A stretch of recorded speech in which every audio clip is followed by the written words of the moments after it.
자, 오늘은 자비로운 하나님과 인간의 협력 책 209페이지 상당 부분 살펴보겠습니다. 제가 아주 중요한 부분들을 다루고 있는데요. 가정에 대한 이야기죠. 가정은 작은 교회고 최소의 단위죠. 사회 구성원, 이게 사회의 공동체 안에 볼 때 사회라고 하는 그 공동체라기보다는 집단이죠. 사실은 사랑을 매개체로 하면 공동체라고 얘기하지만 그렇지 않은 집단인데 이 집단이에요. 사실은 사회가. 그 안에서 이제 공동체들이 활동을 하고 있죠. 탄생하기도 하고 특히 교회가 그렇죠. 그 교회의 참 모습이 가정인데 이 가정이 원활하게 잘 돌아가야 돼요. 어떤 사회든 가정이 건전하고 건실하면 그 사회는 정말로 행복한 사회로 나아가게 되고요. 왜냐하면 서로가 영향을 주기 때문에요. 근데 그것을 사회적으로 무슨 모여서 뭔가 한다는 것은 너무 다리가 크죠. 그러니까 작은 데서부터 옮겨갈 수 있도록 하는 것이 중요한데 교회도 이 부분에 대해서 특별히 부모들의 역할에 대해서 잘 알려주고 있습니다. 바티칸 공의회 자녀교육에서 가정기도 가치에 대해서 이미 지적하고 있다. 제 경험이지만 어릴 때에 언젠지는 모르겠어요. 집에서 가정기도를 항상 하는데 저는 이제 그게 좀 싫을 때가 있었어요.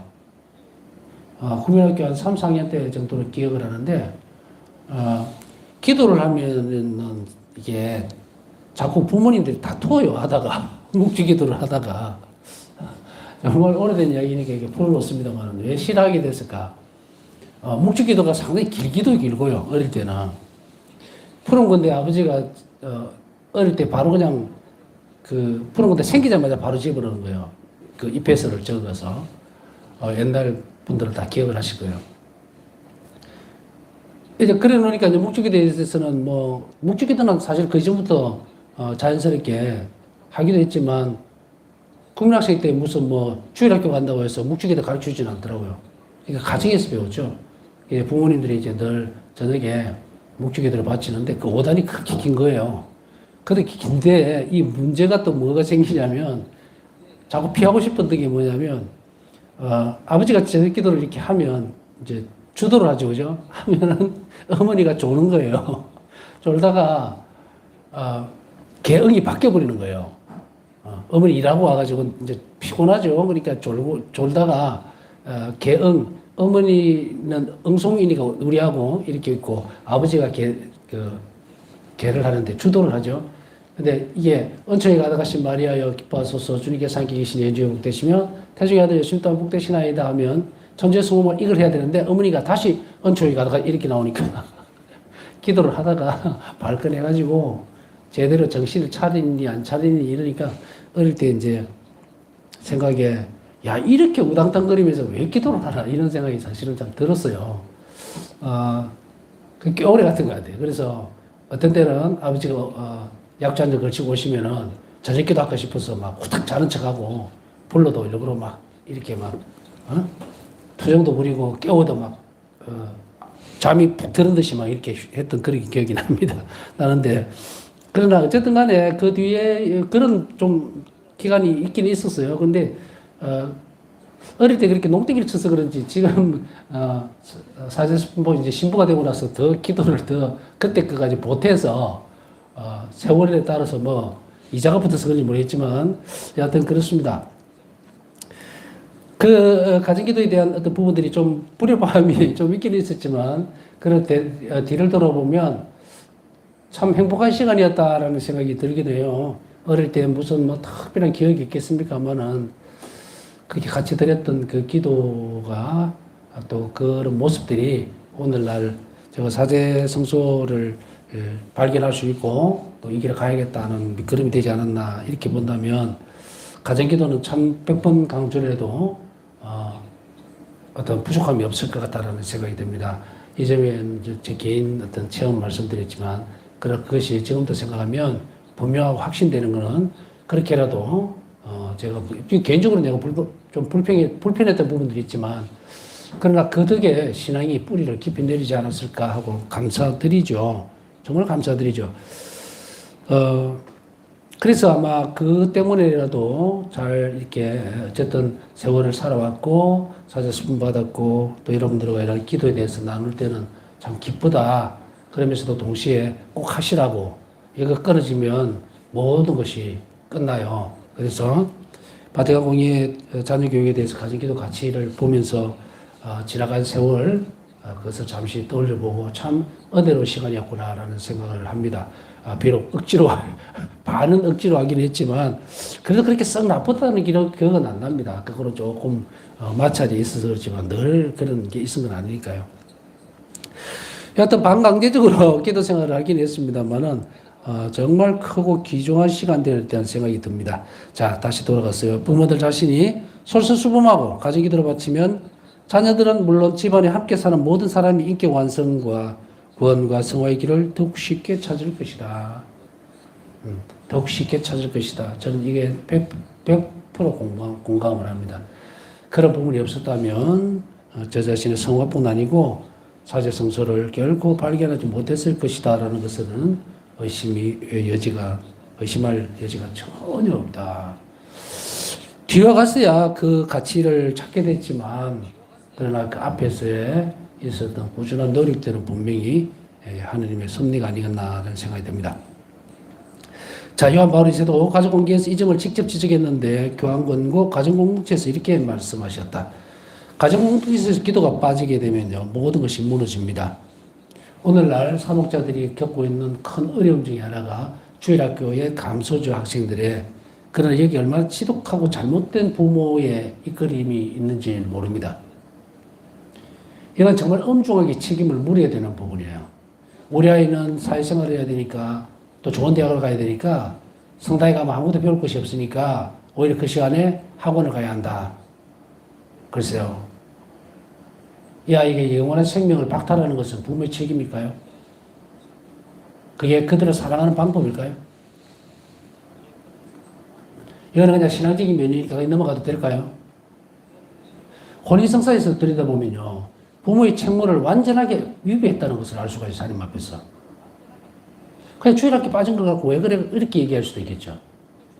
그런데 혼인을 할 때에 특히 관면혼배 때에는 분명하게 신자인 배우자에게 이것을 묻습니다. 물으면서도 동시에 비신자인 배우자에게 확답을 받아요. 이 신자인 배우자는 반드시 자녀들을 출산하고 그리고 가톨릭 교회의 진리를 가르치고 이게 신앙생활이죠. 할 책임이 있다는 것을 압니까? 물어요. 그리고 그렇게 해줄 것을 약속하지 않는다면 끝입니다. 파혼이에요. 결혼 안 시켜줍니다. 다음에 이것이 신앙생활을 방해하거나 함으로 인해서 가정생활에 파탄이 나면 이혼 사유가 돼요. 그렇기 때문에 이 부분들을 분명하게 주시시키지만 비신자인 배우자뿐 아니고 신자인 배우자에게도 분명하게 인식을 줍니다. 당신이 결혼하고 부모가 되는 그것을 하나님 앞에 서약하는 그리고 그걸로 인해서 축복을 받으려면 반드시 자녀들을 뭐라?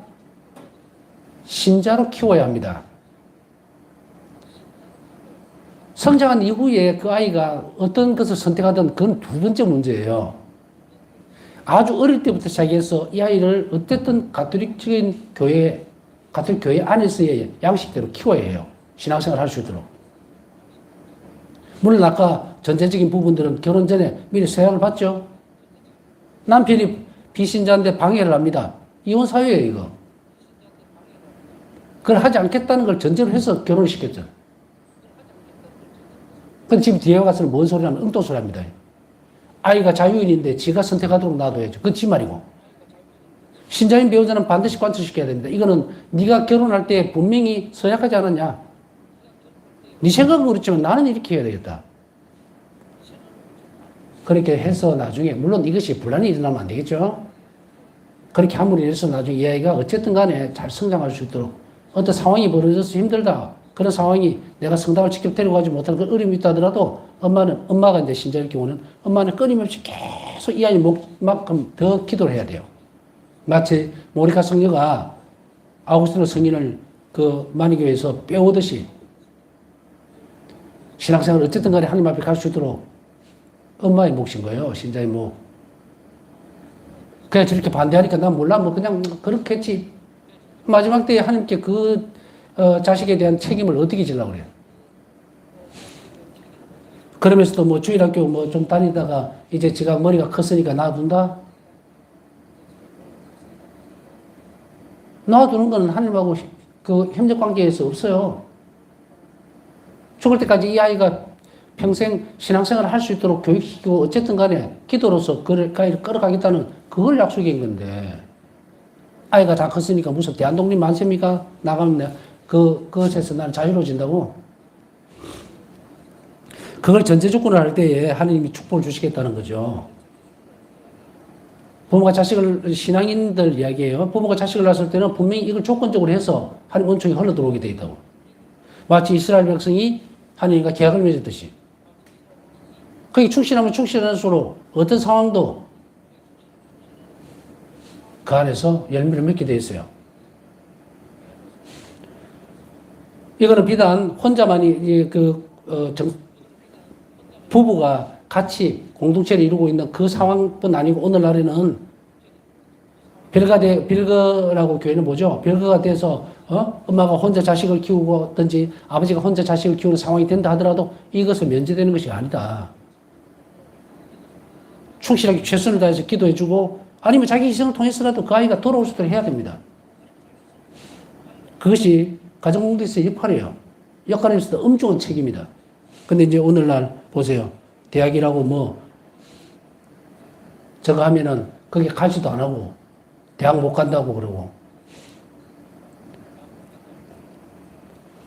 저는 졸업할 때까지 고등학교 이제 졸업하고 신학교 갈 때까지 학원 앞에를 못 가봤습니다. 학원이 어떻게 생기는지 몰라요. 저는 항상 그 학교 끝나고 나면 아이들 우르르 줄 서갖고 막 학원 끊어갖고 학원증 들고 막 우르르 갈 때 우리 집은 뭐 가난해서 보내주지도 않았고 난 갈 마음도 없고 그래 대학 갔잖아요. 되잖아. 신학교 가니까 재미더라고요. 재미있더라고 이 대학 교육이. 오늘은 제 이야기라고 하는 것 같은데 그냥 지나가면서 흘러주십시오. 제 이야기는. 학원 안 가도 제가 마음이 뛰어난 어떤 머리를 가지고 있지는 않아도 충실하게 다 영국까지 다 졸업하고 F학점 하나 안 받고 잘 졸업했습니다. 제가 이야기를 굳이 하는 이유가 뭐겠어요? 하나님 앞에 충실하면 그 앞길에 대해서 하나님 책임진다고요. 근데 뭐 여기서 이야기는 거쳐야겠습니다. 왜냐하면 지금 이 강의를 듣는 연령대가 보니까 전부 그래요. 아이들 다 졸업하고 없는데 그렇다 하더라도 본가에서 나갔던 결혼해서 나갔던 간에 부모는 이 생명을 다하는 날까지 그 아이를 위해서 충실하게 하나님께 끊임없이 모니카 성녀처럼 기도하고 봉헌을 해야 될 책무가 있습니다. 그래야 그 아이들이 잘 산다고요. 이 땅에서도 잘 살고 또 마지막 신앙생활도 잘 충실하게 하고 그렇게 해서 같이 천국에서 만나야 될 거 아니에요. 그리스도인 가정이 교회생활과 사명에 실제로 참여하는 정도는 기도에 충실하고 열중하는 정도, 기도로서 주 그리스도이신 열매 많은 포도나무와 일치하는 정도에 정비례하는 겁니다. 기도가 정비례하는 거예요. 얼마 전에 저는 여기 왔을 때에 막 신학적으로 많은 것을 짧은 시간에 가르쳐 줄 수 없잖아요. 그래서 복사단 애들 오거나 주일학교 애들 왔을 때도 저는 기도부터 가르칩니다. 기도할 줄 모르는 아들이 있으면 기도를 할 수 있도록 만들어주고 보내는 거예요. 이만한 나이에는 기도할 안 배워도 된다, 안 해도 된다. 그런 보면 세상 천지 없어요. 어쩌면 기억년 가르칠 때부터 미리 기도부터 가르쳐야 돼요. 돈보스코 승인의 말씀을 전에도 말씀을 드렸죠. 하루에 단 1분만이라도 아이를 데리고 성당에 가라. 성체 앞에 그 아이를 데려다 놔라. 그러면 하나님께서 그 아이를 책임지실 거다. 얼마나 놀라운 말씀을 하고 있습니까, 이 성인이. 부모선에 이끌려서 성당 앞에만 그러니까 성체 앞에만 데려다 놔라 이거예요. 그 아이가 무슨 성체 조변하겠습니까? 뭘 하겠습니까? 이렇게 이 측면에서 본다면요, 신앙은 정말 놀라운 면이에요. 우리는 신앙을 제대로 이해하지 못해요. 항상 뭔가를 해야 되고, 뭔가를 짜내야 되고, 무슨 성과를 올려야만 그게 하느님과 나와의 어떤 연결고리가 되는 듯이 착각하고 사는 거예요. 파사성의 일기를 보세요. 얼마나 보물 같은 것들이 많이 들어있는지. 우리 삶을 다 갈아풀 수 있는 것들이 그거 들어가 있는 거예요. 예수님 무슨 말씀하시는가? 한 가지 예를 들면은 파사성령에 그 말씀하시죠. 물질적으로 없어서 정말 다른 사람의 이웃을 도와줄 수 없는 그런 사람들을 위해서 얘기를 하라. 물질적인 것에 대한 어떤 희생들보다 정신적인 가난, 작은 희생, 그 자비, 그거를 나는 더 원한다. 더 기뻐한다. 더 크게 친다. 우리 어떤 때는 내가 돈이 없으니까 이웃에 불쌍한 사람들에게 뭔가를 해줄 수 없어서 슬퍼하지 마라 이거예요. 얼마든지 기도하면서 아니면 내 작은 희생을 통해서 그들을 도와줄 수 있는데 그것이 예수님의 더 큰 희생으로 받아들인다. 더 놀라운 일을 하시겠다는 이야기예요. 이 말은 더 많은 자비를 주시겠다는 거죠. 그게 멈추지 말라는 거예요. 세계 변형을 가져올 수밖에 없는 인간의 발달을 위한 봉사에서 그리스도인 가정의 열매는 그리스도 일치하고 전례와 자기 봉헌과 기도로서 보강된 삶에서만 나오는 것입니다. 그리스도인 가정의 열매는 그리스도 일치하고 그리고 전례와 자기 봉헌 그리고 기도로서 보강되어 있는 삶에서만 비로소 나온다. 세계 변형을 가져올 수 있다는 거예요. 가정이 이렇게 변화되면. 그러나 기도만 단지 하는 것이 아니고 전례와 그리고 자기 봉헌, 기도 이렇게 돼요. 그것이 바로 열매를 맺게 되는데 이렇게 가면 그리스도 일치를 이루어지는 거고 그게 바로 열매예요. 그러면 세상이 변한다는 이야기예요. 세상을 변화시키는 것은 무슨 우리가 요새 나오는 것이 AI다, 로봇이다, 아니면 그런 거 있죠? 그렇게 해서 변화되는 게 아니에요. 진정하고 참된 변형은 참된 생명이 살아있어야 되는데, 일론 머스크나 이런 애들 그냥 장난질 치는 거예요, 하나님 앞에서. 하는 짓을 보면 지가 창조주 하나님과 견줄듯이 이렇게 하죠. 그런 인간들이 한둘이 아니에요, 지금. 그죠? 근데 사람들은 그게 과학이 발달하고 세상이 뭔가 아니, 이쪽에서 지금 한쪽은 정말 올겨울에 한파에 눈이 2m, 3m 쌓여서 깔려 죽기도 하고, 얼어 죽기도 하고, 최강의 한파 속에서 동사하는 사람이 막 늘어나고 있는데, 이게 무슨 소용이 있나?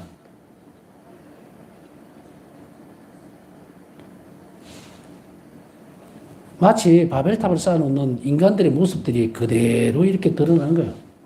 여과 없이 막 드러나니까 사람들은 그게 정말로 인간의 발전인 줄 알고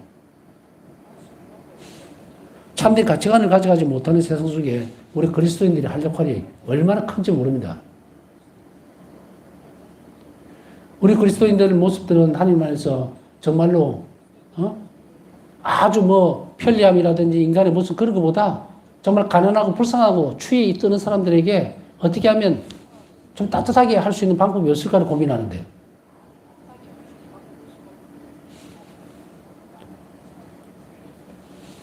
옛날에 제가 보다가 또 깜짝 놀랐던 게요. 정확한 기억은 아닙니다. 아닌데 그냥 예로만 들을게요. 아직까지도 전 세계에서 전화가 있는지 모르는 사람이 3분의 1이라더라고요. 놀랍지 않습니까? 예? 제가 70억이, 77억인가 된다 치고, 거기에 3분의 1이 전화가 없다. 전화가 있는지 뭔지도 모른다는 거예요. 우리는 어때요? 당연하게 있는 것 같이 생각하죠? 놀라운 세상 속에서 사는 겁니다. 제가 알기로는 이태리에 지금도 전화가 없는 곳이 많아요. 그래서 학교 선생님이 학교에 애가 안 나오면 옛날에 우리 그처럼 그 돌로 된 그 길을 걸어 올라가서 막 고함을 지르서 애가 있는지 확인하고 왜 오늘 학교 안 왔냐니 그 유튜브에 짧은 어떤 부분이 본 기억이 있어요. 그러면서 그 밑에 그런 게 나온 거예요. 아직도 이태리는 전화 없이 사는 곳이 많다. 제가 말씀드린 내용을 충분히 알아들으셨을 거예요. 인간이 견조내는 악의 형태입니다. 이것을 다시금 제자리로 돌려놓으려면 우리 가정이 성화가 돼야 돼요. 기도 생활로 그리스도인들이 다시 돌아가야만 된다는 이야기죠. 기도는 인간 양심의 형성에 중요한 작용을 한다. 기도는 중요한 인간 양심을 형성하는 데 작용을 한다. 정말 중요한 이야기죠. 아이들이 어린아이 때 기도를 가르치고 하면 양심이 형성이 됩니다. 하나님께 창조된 그 양심은 자라면서 변형이 된다. 뭐 표현이 좀 그렇긴 하지만요. 그래서 전에도 말씀 한번 드렸죠. 신학교 있을 때 우리 그 영성지도 신부님이 그때 참 나이가 많으신 분이었어요. 70이 넘었으니까. 그때 당시에는 그 신부님이 그 말씀 하셨죠. 막 야단을 치면서 양심대로 산다고 그렇게 얘기하지 마라. 그러면서 한자를 이렇게 쓰시는데 선한 양자가 아니고 두 양자로 쓰는 거예요. 양심이 두 개야. 그런 거예요. 하느님을 닮아야만 이 선한 양심을 쓰는 거고, 인간은 하느님 알지 못하면 이 두 양자의 양심, 그러니까 두 가지 마음이라는 이야기예요. 도둑놈도 양심이 있어. 이런 거예요. 자, 이것은 형성되고 발전할 때, 하느님 만날 때는 가능한 이야기입니다. 그렇기 때문에 기도는 이만큼 중요하다는 것을 우리는 알아들어야 되겠죠. 예컨대 임신한 어머니가 항상 기도 생활에 전념하고 하나님과 일치를 위해서 노력을 하면 그 아이는 어머니 삶 안에서, 기도 안에서 처음부터 자라게 되겠죠. 그러면 이 아이는 이미 태중에서부터 하나님 목소리를 알아듣고 성장할 수 있는 좋은 그리스도인으로서 만들어지게 된다. 뭐 이렇게 볼 수도 있겠죠. 뭐 태교라고 해서 무슨 좋은 음악만 듣고 편안한 잠자리만 찾고 먹을 것만 먹고 하지 말고 가장 중요한 이것에 초점을 맞춰야 됩니다.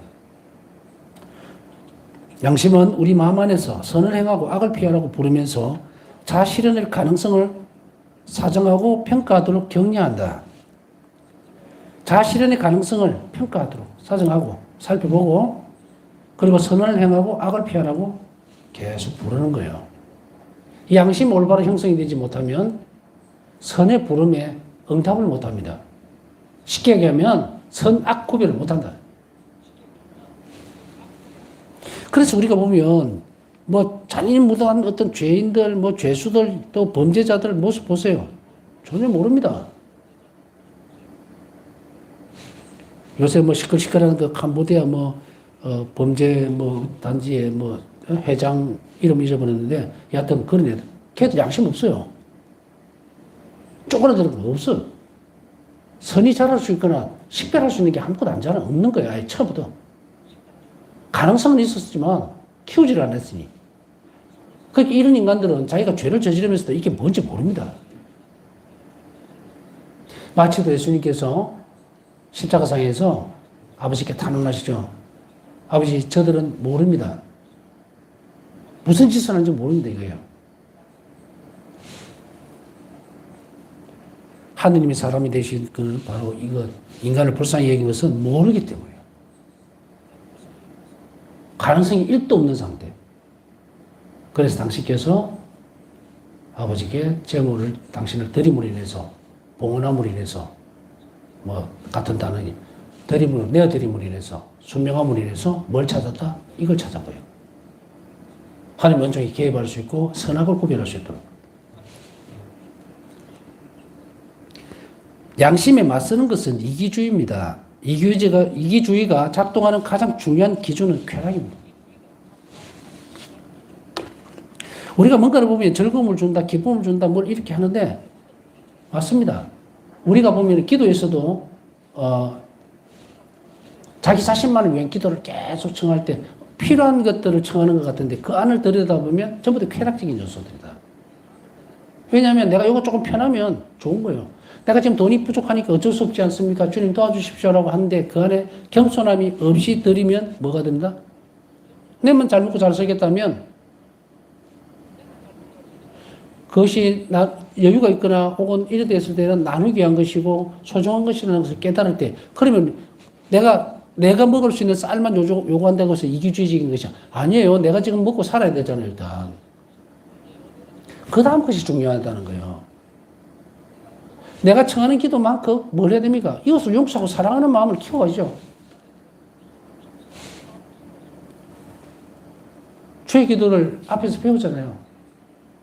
일용할 양식을 청하면 당연한 거예요. 하라고 그랬어. 근데 그거 청하지 말고 뭘 해라 그랬어요? 우리가 잘못한 일을 우리가 용서하듯이 용서해야 한다. 어? 용서 사랑해야 한다. 전제 조건이 붙어 있잖아요. 이게 빠져버리면 이유주의가 되고 쾌락주의가 되는 거예요. 쾌락이라니까 이상하다고 다른 어떤 쪽으로 이해할 필요도 없습니다. 모든 것이 다 쾌락으로 연결이 돼 있어요. 배가 부르면 기분 좋잖아요. 이게 쾌락이야. 배가 고프죠? 아프죠? 고통스럽죠? 이게 불쾌함이에요.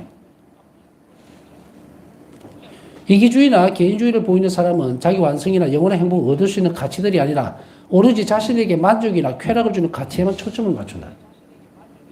내가 일용할 양식을 받아서 내가 배가 부르면 뭘 할 건가 봐야 돼요.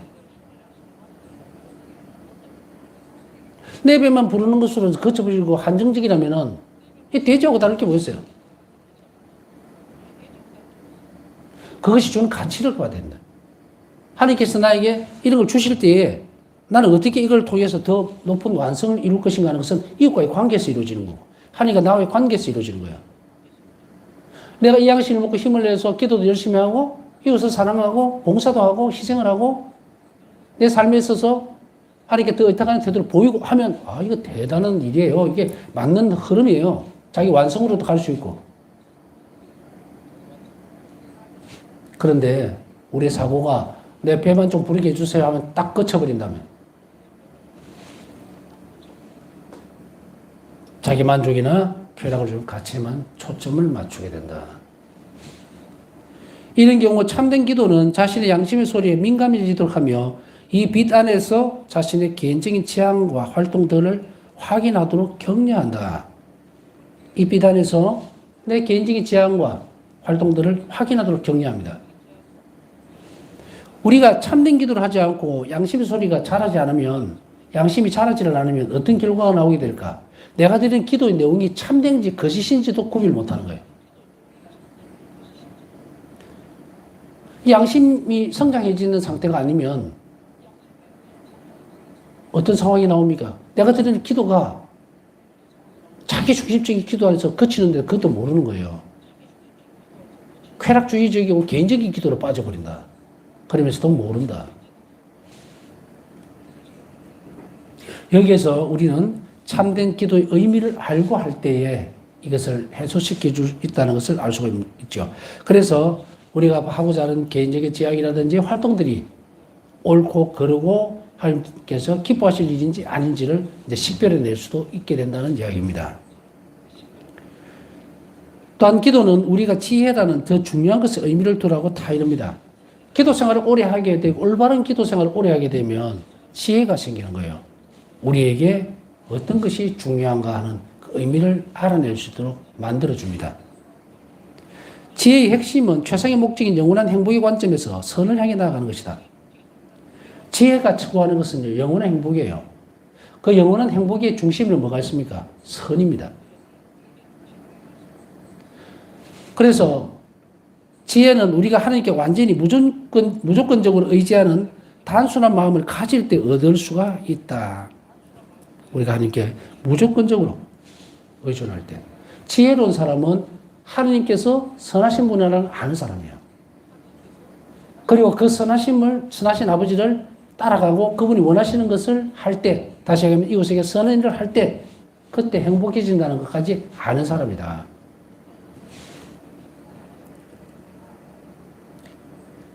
무조건적으로 의지한다는 것은 바로 이런 거예요. 하나님께서 나에게 선하신 것을 주시리라고 하는 것, 그걸 믿고 그 일을 계속해서 이웃에게 선한 일을 하는 거예요. 덕실을 따지고 이득을 따지고 나한테 손해가 있나 없나를 따지지 않고 무조건적으로 의지하는 거예요. 이런 면에서 기도는 우리가 가치들의 중요성을 올바르게 가늠할 수 있도록 해주며 영적으로 최상의 가치에 이르라고 권고한다. 기도하지 않으면 이 모든 것이 수속되어 버립니다. 어리석어진다는 이야기예요. 거꾸로 얘기하면. 기도를 하지 않는 사람은 아무리 좋은 말을 한다 하더라도 토양이 썩어 있기 때문에 위에 뿌리를 내릴 수가 없다는 이야기예요. 기도는 우리가 하나님을 더 잘 알아볼 수 있게 하고, 또 기도를 열심히 한다고 해서 일반적으로 기도를 아주 침잠해서 열심히 한다고 해서 하나님께서 그 기도 안에 계속 응답을 주고 드러내시고 하는 요 단순 과정만 있는 게 아니에요. 지금 우리가 보고 있듯이 하나님의 선을 보고 그리고 그분께 의탁하는 것이 가장 지혜롭고 내가 행복해지는 것이라고 하는 그 부분들, 그걸 선택할 때 그때 우리는 무엇을 할 수 있다? 영적으로 최상의 가치에 이르라고 권고받게 된다. 이런 활동들이 있어야만 최종적으로 그 지점까지 갈 수 있다는 이야기죠. 기도는 우리 안에 계속 뭔가를 불러일으킵니다.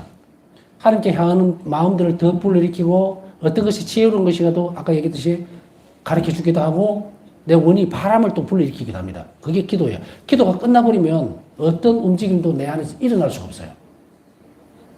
그냥 영성체하고 뭐 신자생활 한다고 그냥 성당에 왔다 갔다 하고 어쩌다가 전직기도나 한번 하고 그걸로 해서 되는 문제인가? 아닙니다. 절대로. 자, 다시 기도에 대해서 쇄신하는 단계를 만들어주면 첫째, 항상 고정된 시간, 침묵 속에서 예수님과 1대1로 만날 수 있는 개인적 시간을 적어도 한 30분 이상 해라. 자, 기도 시작입니다. 그 기초 위에 이제 우리는 이것이 시작이 되면 무엇을 할 수 있느냐 하는 뜻을 알 수 있게 돼요. 그러면 내가 어떤 기도를 어떻게 받쳐야 될지 또 누구를 위해 할지 분명하게 드러나게 됩니다. 기도 생활이 깊어지면 우리 안에 형성되는 것이 하나님 원하시는 것을 분명하게 드러내주기 때문에 우리 안에서 그 기도는 뭐다? 온전한 기도로 변화가 되게 돼요. 그래서 가치 없는 기도를 과감하게 버리고 하나님이 정말 원하시는 최상의 가치를 둔 기도를 바치게 됩니다. 걸러낸다는 이야기예요. 이렇게 되는 그 사람은 앞에 설명드렸던 그런 부분들의 기도는 이제 안 합니다. 탐욕적이고 자신을 위한 기도, 그것에서 벗어나게 돼요. 그렇게 했을 때 이 영혼은 뭐다? 행복해진다. 행복한 사람이 가지고 있는 것은 그 주변 상황들도 전부 다 변화된다는 것을 의미하기 때문에 더 이상의 설명은 안 드려도 될 겁니다. 우리가 뭔가 부족하고 지금 막 정말 춥고 배고픈데 행복하겠다? 그건 아니죠. 그것도 채워진다는 얘기겠죠. 오늘 기도의 가치의 올바른, 그리고 오늘 우리가 제대로 기도 생활에 자리를 잡지 못했다면 다시 쇄신해서 오늘 그것을 바탕으로 해서 하나님과 나와의 내적인 침묵부터 시작하고 일정한 정해진 시간에 기도를 시작할 것을 결심하면 좋겠네요. 남은 시간 묵상하면서 오늘 한 자리를 청하신 분들을 위해서 함께 기도해 주시기 바랍니다.